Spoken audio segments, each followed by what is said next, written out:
Okay, Gino. Hey, That's welcome good. back into Tony Talks Trash About Music here. I'm in with our good friend Dino, and we're going to give you the long awaited and a long promised Warren Zevon episode here where we rate his records. We want to talk a little bit about Zevon. I know that at this point, it seems like it's hard to believe that he died in 2003 because it just seems like it wasn't that long Yeah. ago. But it just shows how out of touch I've been. But you look at a guy, first of all, list of compositions: Werewolves of London, Lawyers, Guns, and Money, Roland the Headless Thompson Gunner, A Poor, Poor, Pitiful Me, Accidentally Like a Martyr, Muhammad's Radio, Carmelita, Hasten Down the Wind. I mean, unbelievable. I mean, the guy, just for his songwriting prowess too, would certainly be in the Hall of Fame, wouldn't you think, Dino? Yeah, and things really did. I mean, he had a varied career. I mean, he started out early. He was born in Chicago. Ended up moving to New York and then back to California. Even studied under Igor Stravinsky when he was younger, the Yeah, classicist. yeah. It was weird. I think his mother was kind of a religious nut too for the. She was a member of the Church of Jesus Christ of Latter-day Saints. Oh my God! Yeah. I think. Yeah. So you know, um, he had so much going on. He moved to New York, started charting basically in April of 1966. Believe it or not. Um, This a uh, mime, a Sibel act, and yes. Bones Howe produced their first single. The follow up single to that first single was Dylan's "If You Gotta Go, Go Now." she, And Zevon left the duo. Things really didn't take off until he got back to California, and then Linda Ronstadt. He was a confident. I mean, he was very close to Jackson Brown. Of course, Jackson Brown produced one of his albums. Waddy Wachtel, that whole group. oh yeah, When he went back to L.A. So he just been around a long time, and it was just. But I really think, and I think he said it before, if it wasn't for Linda looking at a couple of his songs and going, wow, these are fantastic. I you mean, know, her cover of Poor, Poor, Pitiful Me was a huge hit, you yeah. know? You talked about that, but he'd actually done written songs for the when he was on White Whale, made that one Wanted Dead or Alive record for the Turtles, and actually, as you talked about his tours, with Phil and Don Everly, right? Yeah, he was the keyboard player, the band leader, the musical coordinator. This is before, I mean, when you look at it, Warren had a career that most people would kill for before even his solo career took off. So he Right. was a sideman, a band leader. He was he played in every band he was in. Yeah.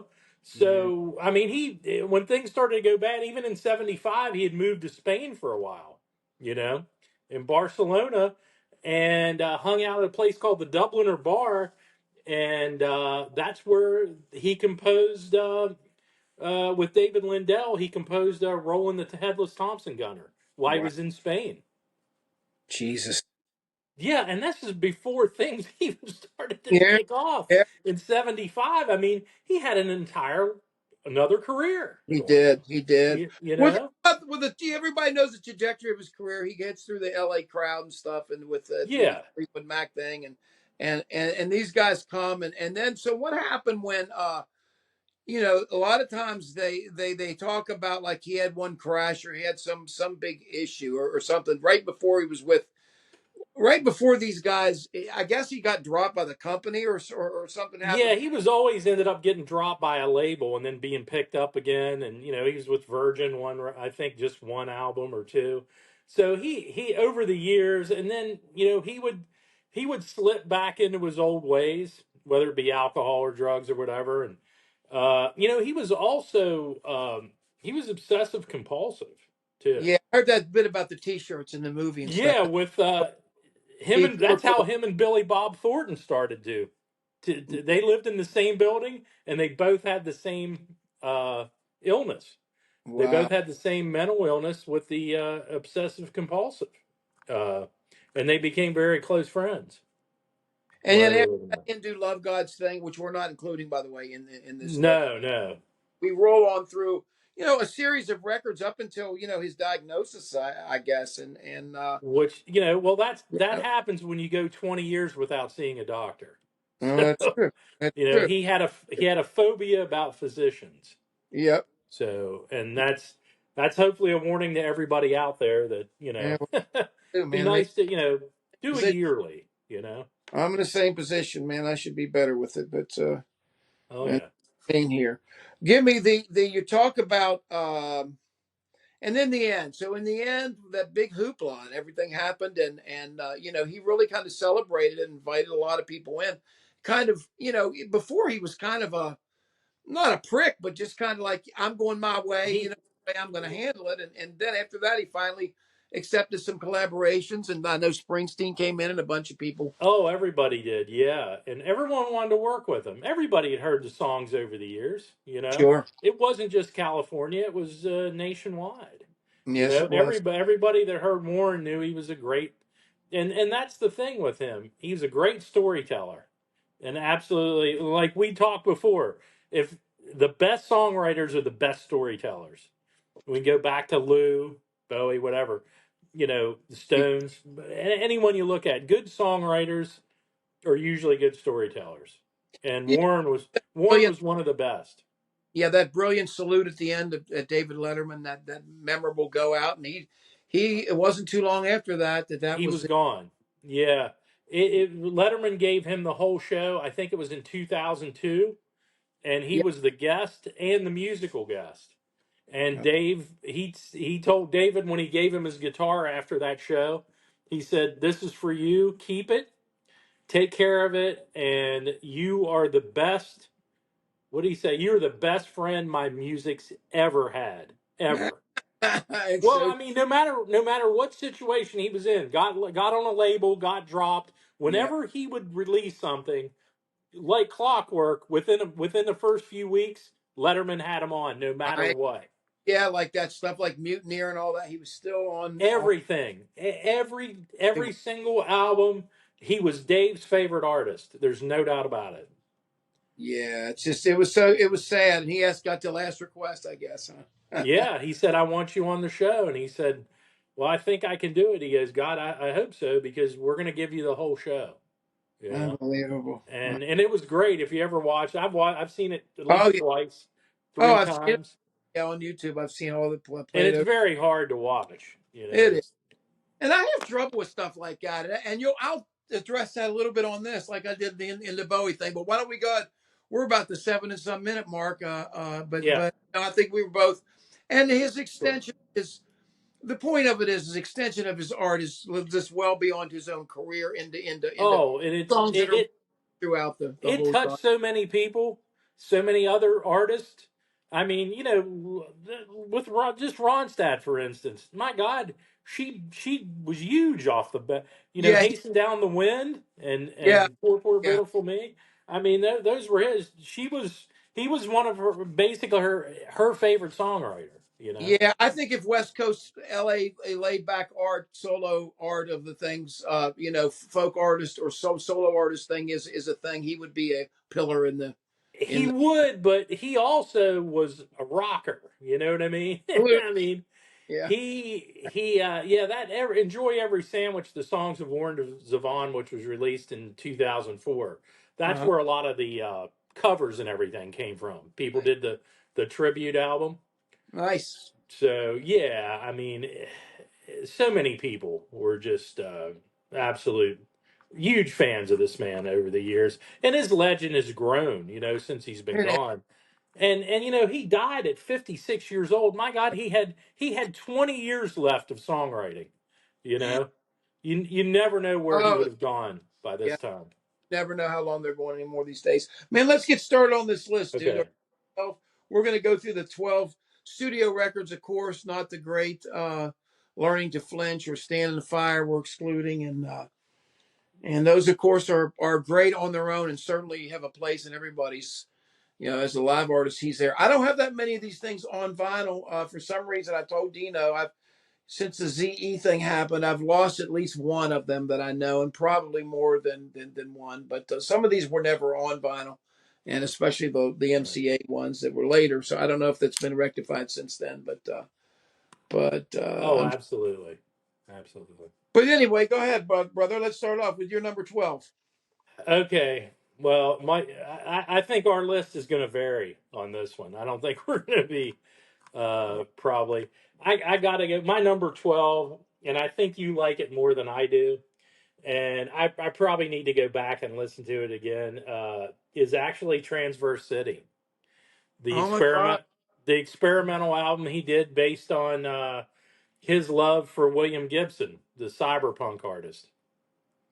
Wow. Yeah. Well, I would say that record. That's kind of surprises me that that's the last one. Was there something about it? I guess the time it came out probably. Yeah, it was the time it came out in the style. I'm old school with him. He ended up playing a lot of guitar and everything like it. But when I see him, I always see him behind a piano. You know what I mean? That's what I've always. That's my romantic version of Warren Zevon is sitting there with a drink playing piano. You know what I Well, mean? besides him and Jorge Calderon, he's got Campbell. He's got Jack. Oh, He's got Chick Corea. He's got Jerry Garcia. it was a great. David Yeah, it was. It was a great collaboration. It just Norma. it didn't move me like maybe it moved others. I don't know. Yeah, I thought it was good, and it pisses me. That's It one is good. You I know know, final and I can't find it. And it's worth some money. But the way that I put the records back, I know it's somewhere in the W's. I know I just can't find it. I'll have to look for it. I right. already found a bunch of other ones there that were after Zappa, and they're like Zawal and that stuff in the W. So I know it's here. But I like Splendid Isolation. I like Down in the Mall. It I like is. Transverse City. I love the freaking guitar of Gridlock. The Neil Young. He's playing everything he does. Neil Young did. I think like on the Sentimental Sure. guitar playing too on that. But Well, anyway, what's I your like 12? my number 12. My number 12, of course, is going to be to the one that I think doesn't. I was surprised was not your number 12, and that's One of Dead or Alive because it's so different than everything else. Yeah, yeah, It's so old and Liberty Records and it really was like that Sorrel and Lime kind of an extension of that stuff. Some of it was from the Midnight Cowboy record. But Tim Falley was, believe it or not, was in. yeah. He was behind that. He helped get him the deal. That Yeah, was 1970. yeah, So completely it was not a fully developed no. And version the of himself. Yeah, and the songs aren't either. I mean, he even got a co-write with Kim Fowley. The truth of it is that I would maintain that the Kim Fowley records made about the same time for that are some of the most reckless and wild shit you've ever heard. Anyway, Skip Batten, the Birds of Fame, playing bass on it, but Right. other than that, you've got just a mishmash of Yeah. but it's okay. He wanted to do all the instruments pretty much, and it's kind of his own thing of being Prince or Todd or something. It's all right, but uh, not something that I would reach for very, very often. Number 12 for me, it's just a completely different type of an artist. It's a pop thing, and I've got I plenty of, got you. but I don't think it's especially. You hear that and think, well, there's going to be this genius that's going to come out of it later. I didn't at all. So I mean, Yeah, thank God, there wasn't a blueprint for that. damn sure. All right, brother, let's go ahead and move on to the next one. Number 11, Wanted Dead or Alive. There you go. Well, there we keep Yeah. it up. So that's what it is. So that's the first one. We've discussed that. Anything I didn't say about it, you. No, I agree with all of that, everything that you said. Okay, man. My number 11 is going to be what I consider to be the lower of the thing, and this is one of the giant home recording records. Mutineer. I like the song Mutineer, but I am Right. not crazy about. It's kind of very short. It's Yeah. a record. Seminole Bingo's okay. Jesus was a crossmaker. The version of Judy So I wish it was longer. It's kind of short, and that's maybe why the record, if it was a normal length, I think the record would be closer to that. But Monkey Monkey Wash, Donkey Rinse, that's the one he did. And the song Mutineer, of course, Bob Dylan covered. But I Dylan think covered that on his fall tour in 2002. that's right. Bruce Yeah, Hornsby. that was now not every night, but quite frequently. That was one of his favorite songs by But Dylan. again, this is a mostly home recording thing done by Mr. Zevon himself. And that, I think, is part of the deal. I mean, it's got its limitations. It sounds like that. He didn't have a producer for It that sounds one. like the effort is marginal. I mean, it sounds like he's just making records because that's what he does. So, but that's number 11. That's to me, that's the low point of that period of what he did. Right. Sounds at least inspired. 1995 Mutineer, my number 11. Yeah, and my number 10, ah, man, it's just hard to listen to, and because I know I'll never hear anything else after that. And good album, but very hard to listen to, which means it's not on my playlist that often. And that is The Wind, the Ah, final album. guys, bro. Because when I was doing this list, I said to myself, Dino's going to rank this higher than me, but that's oh wow, you got me. I'm surprised. Yours is a little wow. Unbelievable. Well, and it was a big deal. I mean, when it came out, Disorder in the House. I don't like knocking on heaven's door, but I understand Yeah, the urgency I, of it in the context. in the grand scheme of things, yeah. I But just for me, Axl Rose has fucked that up for forever for any. right. Hi, hi, yeah, all that. Yeah, I Oh, steer away from that every time I hear it on the radio. I was appalled. I remember when it came out in Georgetown, I was appalled.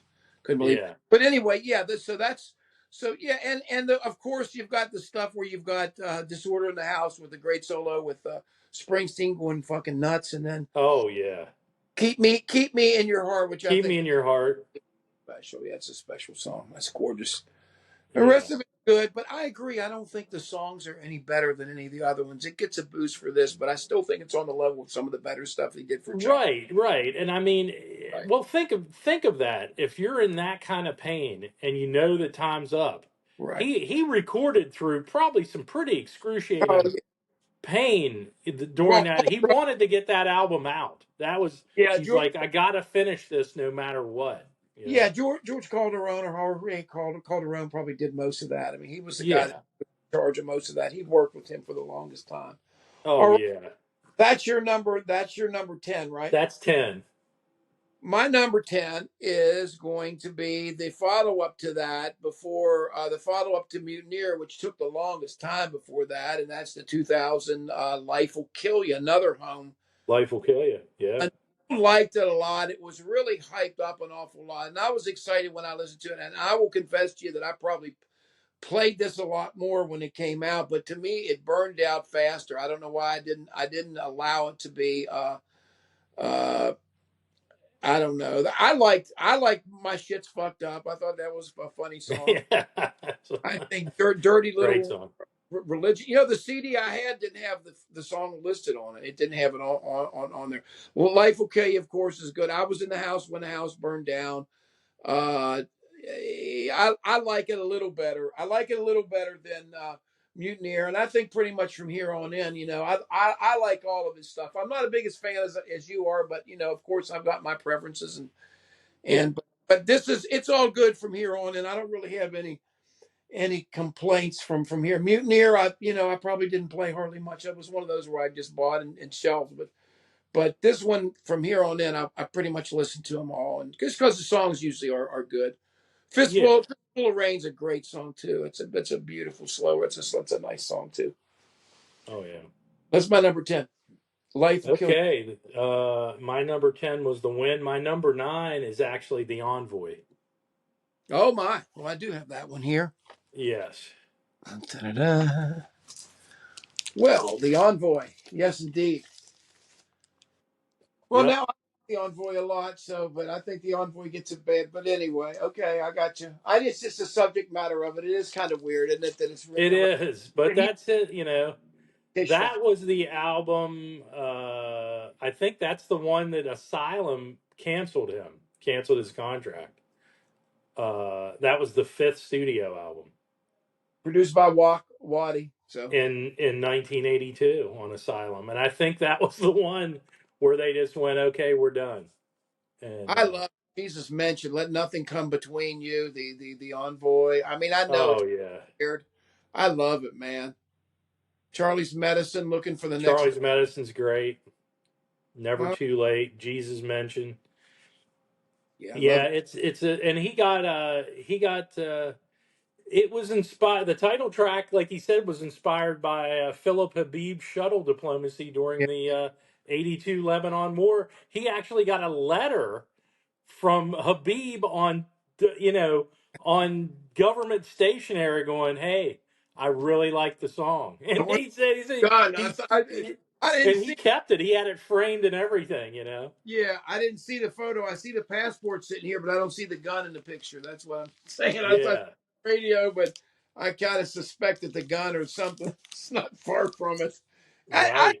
I just don't. I thought it was weird when it came out of the subject matter for it, but the songs. I'll tell you the truth. I've reappraised it. This one got a leap forward to me. Right. No, when that was it. But anyway, Yeah, and it was 5 years till we had another studio album that's after right. the Envoy. That's right. Well, let me go to my number 9, and we're going to repeat what yours is, and I'm not going to talk about it long because we've already talked about it. And that's number 9, 2003's The Wind. Yeah. Uh, again, Final album. Yeah. recorded Billy Bob Thornton's too. Let's not leave him out. He was very helpful at the end of his life, Oh, sure. and it's weird when you hear these records when people it's a nearness of death thing, and it's a through the whole thing. And Rye was there during the whole thing, and Oh, yeah. he had even people like let me look at the list here: Don Henley, Dwight Yoake, Bruce Springsteen, Keltner, of course, Tommy Everybody. Shelby of Somebody Who Sticks. Isn't that funny? Yeah. You had David Lindley, of course. You had Louis Conte, Timothy Schmidt, Ry Cooder again, David Lindley, Jackson Brown, T-Bone Burnett, of course, Right. Tom Petty, Emmylou, Joe Walsh, Jordan Zevon. Yes. Yeah, man, it's a hard record to listen to. I agree with you, and especially Keep Me in Your Heart, man. It's hard to make it through that without getting your eyes wet. It's just different after the whole rest of the night and Please Stay. He's describing all the shit through the night and stuff. It's just fucking crazy, man. I don't. He lived Yeah. perspective at that time, and it's just he's really so blunt about shit. It's kind of hard to. It's really uncomfortable listening. But anyway, it's I see the fact that people rating it high and they're giving respect to a career and to a soul, and to that end, it's on its merits. I would say it's probably a little bit less, slightly less, but that lifts it over a little bit higher to number 9. So if in my book, it probably shouldn't. It probably should flip this and Love Life Will Kill You. But anyway, that's number 9 for me. Yep. No, certainly. We're right there, 9 and 10. Yep. Number 8 for me. Love the title track. Love one or two other tracks really well. Grabbed it soon as it came out on vinyl. I remember that year, and that is "Bad Luck Streak" and "Dancing School." Mm. That's my number 8. The fourth record, 1980. Yes. Got it right here, man. Got it right here. That's one that I found. I was looking back through there. I told you the other day I didn't even have this one when I had it. I found it though. I like it a lot. Again, it's Waddy's all over it. You got Bad Luck, Jungle Work, Play It All Night Long. Of course, that was a good one. It hit. Right. Genie Needs a Shooter. Interlude number 2. You got The Gun on the Back. Better Cole's Wild Age. Gorilla, You're a Desperado. Girl, you're Desperado. Certain Girl. Yeah. Always on my playlist. Yeah, I like it, man. I like it. Although I agree with you. There's something about it that is a little less than the other ones. That I mean, it was released really in the era of a lot of Well, black. certainly the ones that preceded it, the Yeah, two that for sure. preceded it. Yeah, I don't know what this was. This came before the Envoy, so this was like the first, I guess, the first hint that he was going to go off the track, or what at least they Right. planned for him. But yeah, man, bad luck streak for you is number. What'd you say? 8. That's your number 8. All right, man. My number 8 is going to be maybe a little bit more. My number 8 is going to be the 11th studio album, My Rides Here. This is one of the ones that I listened to towards. Again, this is more a lot of his stuff. Some people love this record. I'm just not as big from it. Basket Case is okay. Lord Byron's Luggage is nice. you're a whole different person when you're scared. And the one with David Letterman, of course, that they had on there, hit somebody with a hockey player Oh, song. the hockey song, yeah. That was a hockey song on this one, and my rides here, of course, decent song. Same people. Anton Fig played drums with this. Tony Levin actually bass on this. Sid McDaniel. Yeah. So he used the Paul Schaefer band for that hit somebody. That's actually one of the things people didn't know. He actually used those guys to record the song. Oh yeah, and But that they Letterman, gladly did that. yeah. But that's my number. That's my number 8. My rides here, which is a decent record. I mean, I like it better than those other two. Still not my favorite, but Right. it's my favorite Warren. But getting there at least seems like more of an effort at that point. It is later. It's weirdly it's later towards the end than the early stuff. It's the one of the later ones there. Yeah. It's recorded on Artemis Records, so that Todd Rundgren was on that label too. It's funny how these artists run through the same list of Yeah, labels they do. and their careers, I guess. Well, They do. yep. But that's mine, man. That was my number 8, and I'm looking at your number 7, brother. My number 7 is my rides here. So, Yeah, one we yeah. talked about before. Okay, Yeah. so keep Yeah. that up. Well, what do you have to say about those? A basket case, hit somebody, genius. Those were the singles. Yeah, I mean, and it was a good it was a good album, and a lot of Warren's work, even though I'm a huge fan, and I'm a huge fan of other bands and other songwriters and other singers, but there's very rarely where I'll listen to a whole album and go, I love every track. Yep. You know what I mean? There's always, and I don't say they're stinkers or they're bad. It's just does like most of the time, if I can get a half of an album Yeah. that is great, and I go, man, those 5 tracks are untouchable. Well, And then the other, there might be two that yeah, it's pretty good. And then there's a couple I just don't ever listen to. And it's always been like that with Warren. And the fact that I can create my own playlist now, I can create a playlist of 30 songs that I'll just, you know what I mean? yeah. Well, Every he one his of them. records at that point. That's the point where he was producing. So you kind Right. of that second ear there, that second thing, and I think he really with Waddy and that gang and the different people that he used on the West Coast, all those studio Leland Exactly. people. I think he their judgment and what to play had a large thing to do with that. It's not that he didn't know what he wanted to do or how to write good songs or what he did. Some of their later records are very good, but it's Right. the fact he Oh, produced wow. himself. They do have a certain sameness of sound too that Absolutely. yeah. So, but anyway, that's yeah. So that's your number what 7? That was my 7 was my rides here. Okay, man. Well, my number 7, we're gonna go. I'm not gonna go bad from that. And this is one where they tried to produce a lot through Giant. I actually got this. I remember in a cutout CD bin. Mr. Bad Example, the one where he's smoking a cigarette on the cover. Oh, yeah, yeah. Uh, so he was toured with this band called The Odds, and the band with The Odds actually toured and if I'm not mistaken, he came through DC at the time and played the Bayou, I think it was. He Before. always did. And that's a huge regret of mine. I'm gonna, and I'm not exaggerating. I probably had 15 chances to see him in a small club environment, and I Yeah. passed on all of them because I'd always go, well, I'll wait till next year. You Well, I know. saw him about the time in Sentimental Hygiene. That was about the time of mine. I did see him at the Bayou because I could get in there, and that was one of the places you could go. But So this you was actually saw recorded, him for that tour, yeah? yeah. But this is actually Waddy actually produced this one, Mr. Bad Example. I think it's a little bit better because of that. Again, like what we were talking He about, did, yeah. Mr. Bad Example. There's a little more controlled here. Lindley played a variety of instruments on some of the stuff and kind of gave it a broader one. But it's really I don't know. It's very sounds like they were really going for that sound which was happening, which was kind of louder. Finishing touches, Susie Lightning, good songs. Mr. Bad Right. Example was the hit that he and Calderon wrote. Um, Things to Do in Denver, when you're dead, funny song. Which actually was a basis for a film that came out later. What, That what was song was tell us?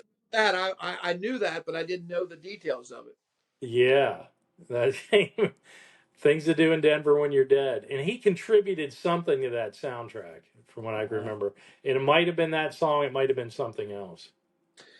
Again, this is Giant Label. This is produced. This is I forget who the benefactor of that was, but it was a Oh big. yeah, The Giant was a big label. Was happening at the time, and they lost a lot of money. They really went under from a lot of these places, but that really came right after. If you're looking in the chronology of Mr. Bad example, which is my number seven, it came, and that's one of the better ones for the one. I think it's good. So um, I have that it was after the Hindu Love Gods and before Mutineer, because I still think there was some draw there, but I think after Giant collapsed, it was kind of things kind of went downhill. But that's my number seven, Mr. Bad example.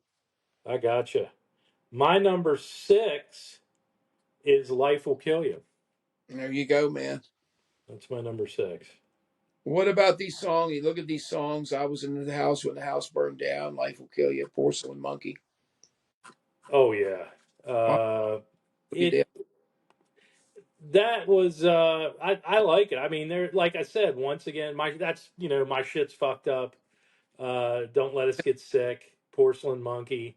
I Yeah, like. I was in the house when the house burned down. You know, I Dirty like it. Little Religion. Yep. I like it too. It's interesting that he like did most everything. I mean, he was the most of the guy that played on. I mean, you look at the stuff. You got this guy Winston Watson, but Right. you've got Jorge playing bass and him, and then it's all pretty much it Chuck Prophet on like a song, but I mean it's mostly all Warren on top of the drums and the bass. That's all it is drums and the bass and Warren decorating on top of it, which sounds kind of fun actually. It's how they Right. set it up, but yeah, man. And Yep. once again, he's doing death themes. Oh yeah, Life will kill you, and don't let us get sick. You that's terrible. know? It's terrible. uh, you know. So yeah, I mean, it's man, it was hanging over his head. It seems like That was number six for you, right? six.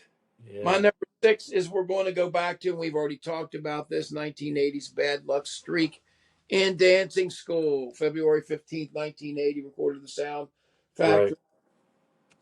Dedicated to Ken Millar, popularly known as Mystery Raider Ron McDonald, who assisted Zevon in fighting through substance abuse and completing treatment. So, again, maybe part of that is the deal here, but it certainly didn't dissuade anything from guns, as the guns is sitting there, and it's Oh yeah. the guy's a trip, man. The guy was a trip, and at that point, I would say that it seemed like he probably, with the success of his career, would probably have a lot of reasons to be confused. But the critical reception, I think, uh, some people liked it. Some people thought it was good, but I think most people generally thought it was Jeannie Needs a Shooter, Gorilla, You're Desperado, Certain Girl was the song. Certain Girl was the first single, really lead off. But Right. And they thought it right. was, yeah, a little bit. Oh yeah. Rick Murata, the drummer on this one, nice. Went for Exactly. He well with always had great. He played a lot of session work yeah. in Here we his. Felder, Fry, Handley. Fuck, man, the Eagles came Oh in. yeah. Thanks for screwing it up, man. No wonder it's not a good record. No, I don't know the Eagles really at all. So as you know, Joe, you can Yeah. add that to my enemies list. Don Henley. Uh, Don, Joe's well, keep this. We're Don, gonna if you're go. tuned in, I don't hate you, but I don't listen to your music anymore. I Yeah. don't hate him. I just don't. I Yeah. never liked the It. Eagles. And my, Yeah. my son's going to make a little list of every artist that Dad hates, and we're going to do an episode here soon. That should be fun. Dan, Ah, I think he that's told. great. That's fantastic. But anyway, Oh, my hate list. I My don't mean music. My to, musical hate list. I Yeah. don't mean to show it, man. Where was I? That was my number six. Ready for your number five, man. My number five is the Mutineer. Number five, Mutineer. All right, brother. We Yeah, talked. little Seminole bingo. Something bad happened to a clown. Yeah, Jesus was a cross maker. yeah, Monkey wash, donkey rinse. The yeah, Mutineer, of course. Just listen to that cover by Dylan, actually, a few yeah. weeks back. They took it off one of the live shows. I did too. But once again, like we said, you probably agree with me on the production of it to being a home thing and not Yeah. much 3D, I guess, as some of the other ones. Oh yeah. And where are you with that one? That was That was the Mutineers #5. number five. My number five is going to be the one that we had a big disagreement about, and that is 1989's Transverse City. Not a big disagreement. Yeah, you I you like like that. Yeah. down, splendid isolation, especially like it. But Oh yeah. I like the long runs, long arm of the law, run straight down. No, they move the mood. I can see that's a little weak. But splendid isolation, networking, gridlock with Neil Young's great. Down in the mall, nobody's in love this year is a little bit of a weak ending, but I like it a lot. I think it rocks hard. I think there's some decent feeling to it. It's surprisingly jazzy on the It last. is, and maybe that's, I don't know if it turned me. I don't know. Just when it came out, it left a bad taste in my mouth for some reason, and I don't know why. Because I'm a big fan of William Gibson, and I know that was inspired by his love of cyberpunk. He was a big reader too. He had, Zevon read a lot, and he had a lot. He had favorite authors. He had favorite poets. And he got into that period, and it inspired him. I need to go back and listen to it. I listened to some of it again recently, but I need to go back and Yeah, it's a different thing. It's a completely different deal, and yeah, he's trying to do something different. And some of the production at times is a little thick, and it's a little hard. And I normally don't think remixes work for a record because you're setting yourself for the intent. But some of the stuff ended up a little thick, and I think it was still done at the time that where '80s right. things were kind of in a state of Oh flux. yeah, the End of way it, it was, because that was that '89 Transverse City. yeah. And that's my number five, man. I'm ready for your number four. Okay, my #4 is Mr. Bad Example. Ooh, Mutineer at 5, Mr. Bad Example at yeah, 4. mine's not too far off of that. I mean, Yeah. what do you So what? we've talked a lot about that. And, Yeah, Waddy back, it just seemed more comfortable because he had his folks back, yeah, for that one. And that was the first, because it was Transverse City, Mr. Bad Example, you know, yeah. and right after that, 2 years later Well, in look at this. '91. Another reason why it feels comfortable. You've got producer Waddy Wachtel, but look on this: Jeff Porcaro, the drummer, all but Oh, two, yeah. and the other two songs were Jim Keltner, and that's Jimmy why Keltner. those two are like velvet, man. You get those guys at a record. Porcaro, and at this point, man, he's still living. This might have been towards very close to the end of his life, but that Oh, might be the last projects that he ever did. Truthfully, given the looking at the yeah, David Lindley on fiddle, and Dwight Yoakam on yeah, harmony vocals. They were friends. yeah. Even his son Jordan was on harmony on that album. It was a So long, it was still, yeah, yeah, everybody was pitching in. Seems like a community project in Los Angeles yeah, is what it was. So I yeah, mean, just imagine when you're there in the city like that and you have all these friends, you can put one hell of a band together pretty quickly. Like, yeah, hey, can you come over Wednesday? I need about 3 hours. Sure, man. I'll be over. I can lay down tracks in 3 hours. I yeah. can do a couple songs for you. You That know? makes it comfortable. I'm Oh ready. yeah.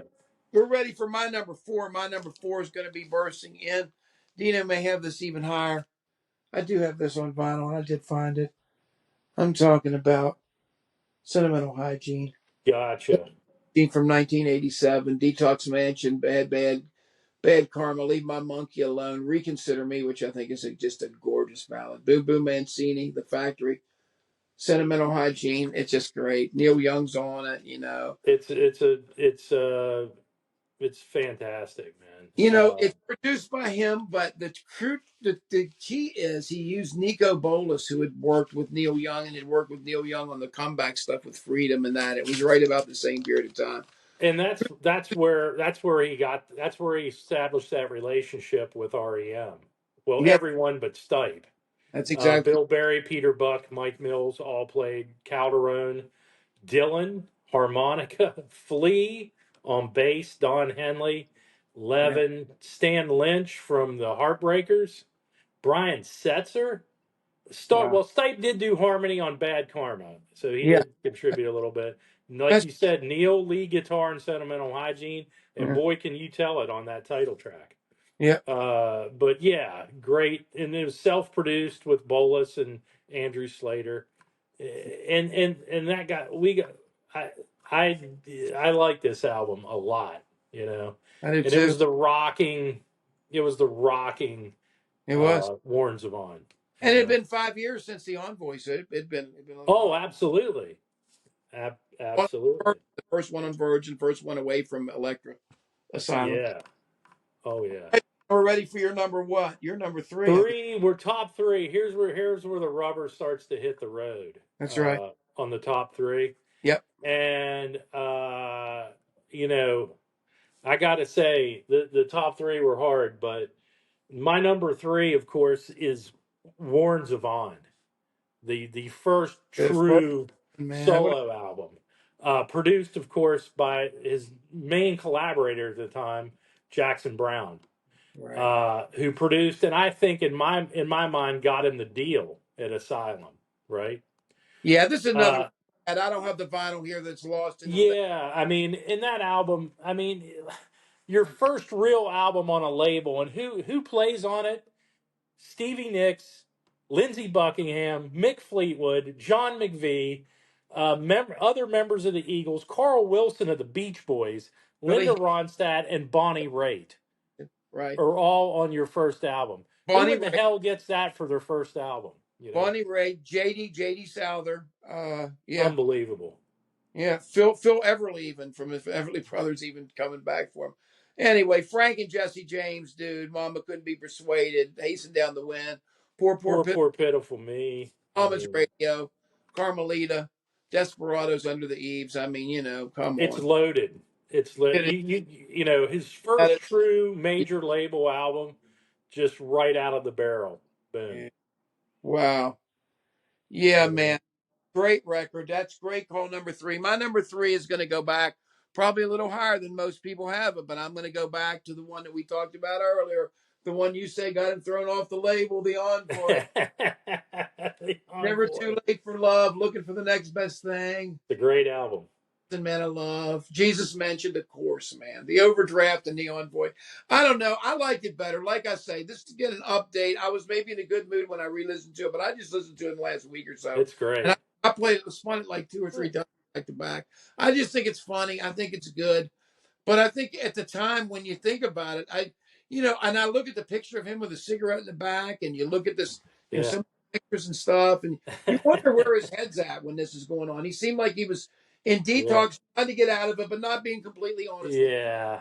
it. And It it's just a problem, man. I mean, it just, right.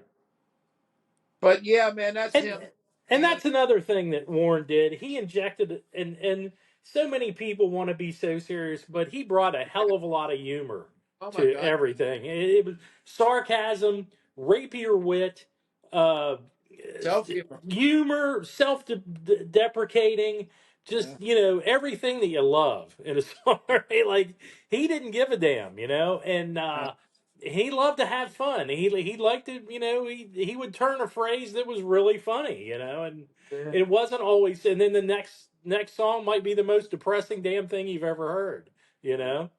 But he didn't shy away from humor in any of his songwriting. Go with number two for you, brother. We're getting late. Number two, sentimental hygiene is All right. definitely my number two. Yeah, it's I played it a lot in college, and I gave it a few spins.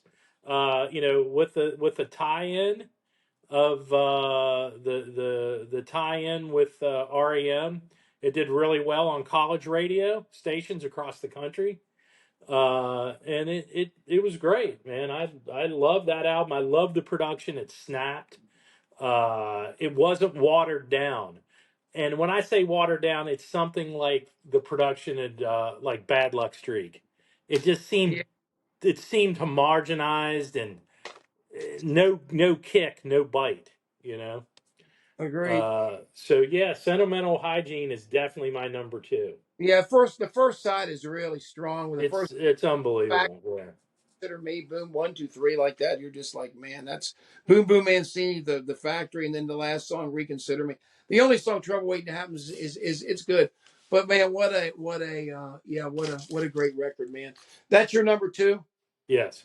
And my number two, brother, we're going to go back to the debut for me, the one that said, Joe, that I do not have here, that we've talked about, the beginning of the first deal, like you said, with Jackson, Warren Zevon. kind Yeah. of holding his hand, but didn't need to. Just a fabulous debut. Frank and Jesse James, backs looking down looking down the path, hastened down the wind. Poor, poor, pitiful me. Muhammad's radio, Sleep When I'm Dead, of course, which ended up being the biography title, one of the big biographies he had. The whole second side's great. Carmelita, Desperados Under the Eaves, Join Me in LA. Hey, they're all good. I mean, it's just, like you said, start. It's a great debut. I mean, Yeah, it's just it's a cannon, it's a cannon shot. The beginning saying, "Hey, I'm here," that's it, brother. All right, man. And Let's get to so one. It's number time. one, I don't think it's going to be any stretch of the imagination. I think everybody knows where this is going. It was my favorite album when I picked it up. This is the album that also contains the hit that I don't like to talk about, and that's Werewolves of London. Which, when you talk about my top 10, it's nowhere close in my top 10. Okay. The song, but Well, the we're album itself is fantastic. It's the one I listen to more than anything. When I go back, I can listen to that album straight through. You know, no, Poland, and that's Excitable Boy, man. it's my number one too, man. It's a number one. Obviously, we've got a duo doubly ratified here. Number one, Yeah, Werewolf, Deadly Like a Martyr, the Dylan song, but you've got Excitable Boy, Roland, Johnny Lawyers, Guns, and Money. Veracruz, Tenderness, Lawyers, Guns. Yeah, right. It's just My favorite opening line in any song is Lawyers, Guns, and Money. I don't give a damn what anyone says. he's the Uh, I went home with the waitress the way I always do. How was I to know she was with the Russians too? I mean, who the hell thinks of that? Where did that come from? Once again, and that whole song is just his geopolitical, South America, everything. He mentions everything that was on his mind at the time. yeah. And it's just a wonderful song. I mean, in 1979, Dave Marsh from Rolling Stone called Zevon one of the toughest rockers ever to come out of Southern California. You know what I mean? And that's pretty, considering he was behind a piano most of the time. That's and Rolling Stones Paul Nelson, he called Excitable Boy one of the most significant releases of the 1970s. And no doubt, it's we both agree it's his greatest record. It's a great achievement. I look back Unbelievable. when you look back on him, generally, just like you kind of alluded to, this is the period you think about. This is what you got. So, man, Yeah. this is great. This has been a great countdown. He's a great artist. It's a shame we don't have him anymore, but for the music that he left us, certainly will be. Hopefully, it'll continue to be appreciated throughout the next generations, and And they'll continue to and hold it. as far as the West Coast, he's my favorite singer songwriter. Like out of the West Coast scene, that whole scene in the last 40, 50 years, it always Mm, comes back to Zevon. And I think even if you went today and talked to Jackson Brown, or you talked to Waddy, or you talked to maybe even, your, one of the Eagles and said, "Who's your favorite?" They're going to all come back and say it's Warren Zevon. right, man. And I got to give credit where All right. credit's due. I'm not a huge fan of this singer songwriter, but he's one of the biggest ever, and that's Billy Joel. And Billy Joel, for the last couple years, has been on an endless pounding on the door, pounding on the desk, and saying, "Why in the hell is Warren Zevon not in the Rock and Roll Hall of Fame?" He's been leading the charge. He wants him in the Rock and Roll Hall of Fame. Joel has taken it upon himself to make sure that his nomination goes through. Yeah, I think he's still in a lot of our hearts, anyways. Well, thanks everybody for coming tonight. Obviously, he's hopefully he'll get there at this point, and I hope so. yeah, we always appreciate you guys hanging in with us. This one's been a bit long, but we appreciate you hanging in with us for an important artist like this, and Yeah. we will be back at you shortly here. Make sure you leave your comments. We appreciate you. Hit the like button and to subscribe here, and we will be seeing you in the not too distant future on an entirely new and fun project. And even to follow this one up, we'll probably follow this one up with the list. Yeah, He's got so many damn great ones. absolutely. And leave your list.